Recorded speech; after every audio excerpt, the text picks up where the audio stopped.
উঁচু কর।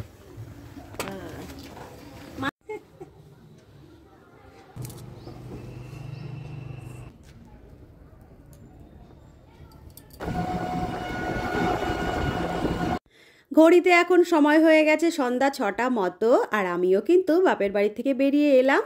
আগের ব্লগে তোমাদের দেখিয়েছি বাপের বাড়ি গেছিলাম, তো সেখান থেকেই এখন ফিরছি। আর এখান থেকেই কিন্তু শুরু করছি আজকের আরেকটি নতুন ব্লগ।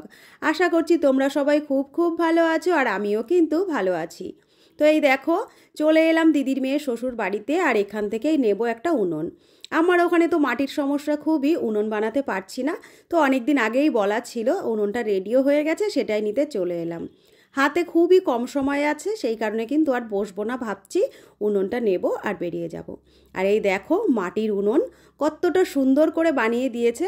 এটাই নিয়ে যাওয়ার কারণেই কিন্তু আজ আমি টোটোয় করে বাড়ি যাচ্ছি। তোমাদের দাদা পাঠিয়ে দিয়েছে টোটো চাকদার থেকে, আর এই টোটোয় করে একবারে আমরা চাকদায় ফিরবো। আর দিনের বেলায় তো বাসে এসেছিলাম, সেটা তো তোমাদের দেখিয়েছিলাম। এখন দেখো এই যে টোটোর উপরে উনুনটা তুলে নেওয়া হচ্ছে, এটা নেওয়ার পরেই বাড়ির পথে রওনা হব। কুটুম বাড়িতে গেছিলাম, ওইভাবে বললেই তো আসা হয় না, সেই কারণে কিন্তু আমরা ওখানে কিছুক্ষণ দাঁড়ালাম, দাঁড়িয়ে আবার একটু কথা বললাম, তারপরে আসলাম। উনুনটা এখানে দেখছো তোমরা যেভাবে তোলা হয়েছে, এভাবেই কিন্তু আমরা বাড়ির পথে নিয়ে যাব। আশা করছি ভাঙবে না, কারণ যেই দেওর গেছিলো আনতে সে বললো অসুবিধা হবে না।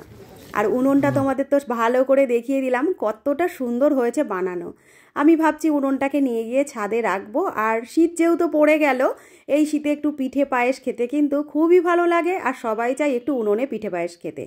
এদিকে দেখো দিদির মেয়ে আর ওই যে বসে আছে দিদির মেয়ের শাশুড়ি, ওদের সঙ্গেই রাস্তায় দাঁড়িয়ে আমরা গল্প করছিলাম। আর এই ফাঁকে দিদির নাতি ঘরের মধ্যে ড্রয়িং করছিল। ম্যাম এসেছিল ওর পাশেই, ম্যামে ড্রয়িং করাচ্ছিল, তো সেই কারণে খুব বেশি ডিস্টার্ব না করে একটু দেখা করেই কিন্তু আমার মেয়েরা চলে এসেছিল।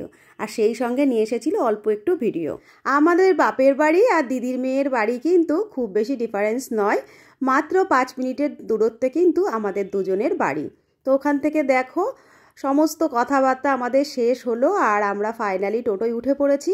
এদিকে দেখো দিদির মেয়ে বলে দিচ্ছিল উনুনটা কিভাবে নিয়ে আসলে ভালো হয়। তো সেই কথা শুনেই কিন্তু আমরা বাড়ির পথে রওনা হয়ে গেলাম। এখন আমরা দেখো বিষ্ণুপুর পার হলাম, এটা বিষ্ণুপুর বাজার,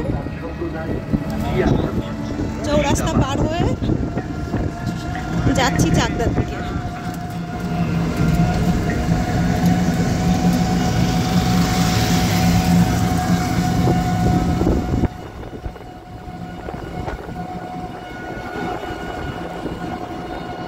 উনুনটা নিয়ে খুব ভালোভাবে বাড়ি পৌঁছে গেছিলাম। দেখো কোনো জায়গায় একটু ভাঙেও নি, কিচ্ছু হয়ও নি। আর আমি উনুনটা বেঁধেছিলাম না, এমনি একটা হালকা চটের উপর বসিয়ে নিয়ে এসেছিলাম। ঘুমোবো বলে তো শুয়ে পড়েছিলাম, আর শোয়ার পরেই কিন্তু মনে পড়েছে যে উনুনটায় আমি আগুন দিইনি। তো সেই কারণে আবার চটজলদি উঠে এলাম ছাদে, আর আসার পরে একটা ছোট্ট কাগজ জ্বালিয়ে উনুনের মধ্যে দিয়ে দিলাম। এবার কিন্তু আর কোনো অসুবিধা থাকলো না, যখন তখনই উনুনটা জ্বালাতে পারবো। গতকাল রাতে তো আর ভিডিওটা শেষ করা হয়নি, দেখো পরের দিন সকালবেলায় ভিডিওটা আবার শুরু করেছি। আর তোমাদের দাদা নিয়ে এসেছে পুঁই মিচুরি, এগুলো হলো পাকা পুঁই মিচুরি, আর এগুলো কিন্তু আমরা খাই। এর আগে একটা ভিডিওতে শেয়ার করেছিলাম পাকা পুঁই মিচুরি ভাজা করেছিলাম, অনেকেই কিন্তু আমাকে জিজ্ঞাসা করেছিলে।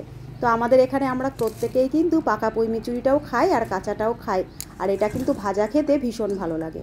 কতটা ফ্রেশ আর কতটা সুন্দর দেখো। চলো তাহলে রান্নাঘরে যাই, আর কি কি এনেছে সেটাও দেখাই। রান্নাঘরে আসার পরে দেখছি তোমাদের দাদা মাছ ডিম 2 রকমই এনেছে। আর এখন জানো তো সব রকম মাছ আমাদের আনা হয় না, আর সব রকম মাছ খাওয়াও হয় না। ছোটজন সব রকম মাছ খায় না, সেই জন্য তোমাদের দাদা এখন কি করে রুই বা কাতলা এই ধরনের মাছগুলোই বেশি আনে। আজ কিন্তু মাছের সঙ্গে সঙ্গে এনেছে হাঁসের ডিম। হাঁসের ডিমটা আমাদের সচরাচর খাওয়া হয় না, তোমাদের দাদা খুব একটা খায় না, কারণ ওর বারণ আছে। অনেক দিন পর পর আনা হয়, আর সেই সঙ্গে পুঁই মিচুরি আনা হয়েছে, সেটাও তোমাদের দেখিয়ে দিলাম। এটা কিন্তু আমরা খাই আর আমাদের ভীষণ ভালো লাগে। তো রান্না বান্না সেরে নিয়ে দেখো চলে এলাম এবার ছাদে। কাল তো বাপের বাড়ি গিয়েছিলাম, কিছু জামা কাপড় কাচাকাচি ছিল, সেগুলো আমরা রাত্রেবেলায় পরে এসেছিলাম টোটোয় করে, ধুলোবালি হয়ে গেছে। তো এগুলো এখন না কাচলে আর আলমারিতেও তোলা যাবে না, আর ব্যবহারও করা যাবে না। আজকের দিনটা আমার বাড়ির জন্য খুব মন খারাপ করছিল, কারণ আমি কাল গেছিলাম বাপের বাড়িতে, আর মা বলছিল থাকতে, মেয়ের স্কুলের কারণে আমি চলে এলাম, আর সেইভাবে তো যাইও নি যে একটা দিন থাকবো। আজকের দিনটা অঘ্রাণ মাসের শেষ দিন, সংক্রান্তির দিন। আর আজকের দিনেই কিন্তু আমার বাপের বাড়িতে ইতুবর্ত হয়, ইতু পুজো করা হয় আর নানান রকম প্রসাদের ব্যবস্থাও করা হয়। বাড়ির একটা পুজো, আর আমি আজকের দিনেই বাড়িতে যেতে পারছি না, বাপের বাড়ির থেকে চলে এসেছি কাল রাতেই। সেই কারণে কিন্তু মনটাও ভীষণ খারাপ হচ্ছে।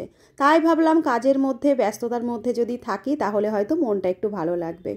মা কিন্তু অনেকবার আটকিয়েছিল, ওই যে আমি বললাম মেয়ের তো সামনেই পরীক্ষা আর এই সময়টায় স্কুল কামাই করা যাবে না, তো সেই কারণে চলে এলাম।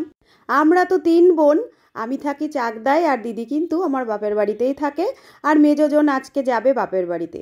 তো 3 বোন একসঙ্গে হলে অনেকটা সময় কাটে একসঙ্গে আর খুব ভালোও লাগে, সেটাই ঘরে বসে বসে মিস করছি। তো ভাবলাম যে কাছাকাছির মধ্যে দিয়ে সময়টা যদি ব্যস্ততার মধ্যে চলে যায় তাহলে আর অতটা মন খারাপ হবে না।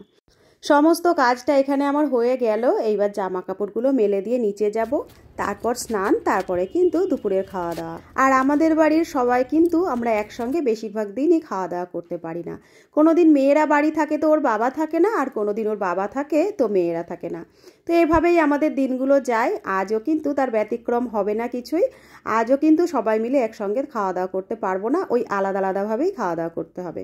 তো এইদিকে ছাদের কাজ আমার প্রায় কমপ্লিট। এবার নিচের দিকে যাই, স্নান সেরে আবার তোমাদের সামনে আসছি লাঞ্চের মেনু নিয়ে।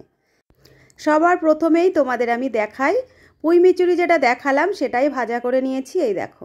আর ভাজার পরে কতটা কম হয়ে গেছে, অনেকটা পরিমাণ পুঁই মিচুরি কিন্তু ছিল। আর এখানে রয়েছে দেখো মুগ আর মুসুরির ডাল মিশিয়ে রান্না হয়েছে। এর ভেতরে আমি সবজি দিয়ে দিয়েছি শিম, টমেটো, আর দিয়েছি ধনেপাতা, আর দিয়েছি মূলো। আর এদিকে সবশেষে রয়েছে রুই মাছ। রুই মাছটা আজকে আমি রান্না করেছি সর্ষে পোস্ত আর ধনেপাতা দিয়ে। তার এর সঙ্গে রয়েছে গরম গরম ভাত, আর এই আজকে কিন্তু দুপুরের মেনু। আমার এই ছোট্ট ব্লগগুলো যদি তোমাদের ভালো লেগে থাকে আমাকে একটু সাপোর্ট করো আর পাশে থেকে যেও। রোজই তোমাদের সঙ্গে দেখা হয় নতুন নতুন ব্লগ নিয়ে, আবার খুব তাড়াতাড়ি হাজির হয়ে যাব আর একটি নতুন ব্লগের সঙ্গে। আজকের মতো আসছি, সবাই খুব ভালো থেকো, সুস্থ থেকো, সাবধানে থেকো। দেখা হচ্ছে নতুন আর একটি ব্লগ নিয়ে।